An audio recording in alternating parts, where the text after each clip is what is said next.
Students, இப்போ நம்ம இதில் பார்க்க போகிறது 7ஆம் வகுப்பு கணிதம் 2ஆம் பருவம் ஃபஸ்ட்டு பாடம் பார்த்தீங்கன்னா எண்ணியல்.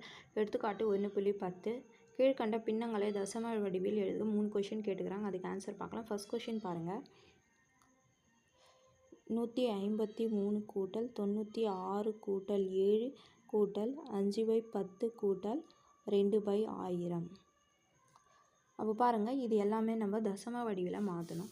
அப்போ இது மொத்தமாக 153ஓட 96 7 இது மொத்தமாக கூட்டினிங்கன்னா 256ன்னு வரும். அதுக்கப்புறம் இது 5/10 இருக்குன்னா கூட்டல் 5 பெருக்கல் 1/10. அதுக்கப்புறம் பாருங்கள், 100 கொடுக்கல, அதனால 1000 கொடுத்துக்கிறாங்க. அப்போ 100ன்னா நம்ம 0ன்னு சேர்த்துக்கணும். கூட்டல் 0 பெருக்கல் 1/100 கூட்டல் 1000 2 பெருக்கல் 1/1000. அப்போது இது தசமமாக மாற்றினீங்கன்னா பாருங்கள், இது வரலாம் புள்ளி வரும், இதெல்லாம் அப்படி வரும். 256 புள்ளி, இது 5 5ன்னு வரும். இது 0னா இது 0னே ஆகிடும். இது 2னா இது 2. அப்போ இதுக்கு தசம எண் பார்த்தீங்கன்னா இதுதான். புரிஞ்சுதுங்களா? ஃபஸ்ட்டுக்கு அவ்வளோதான் ஆன்சர். அதுக்கப்புறம் செகண்ட் கொஷின்.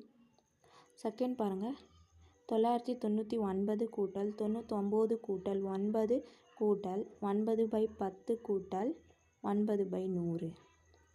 அப்போது இது 999 99 கூட்டல் 9 இது மொத்தமாக கூட்டினிங்கன்னா 1107 கூட்டல் இது 9னா 9 பெருக்கல் 1/10 கூட்டல் 9 பெருக்கல் 1/100.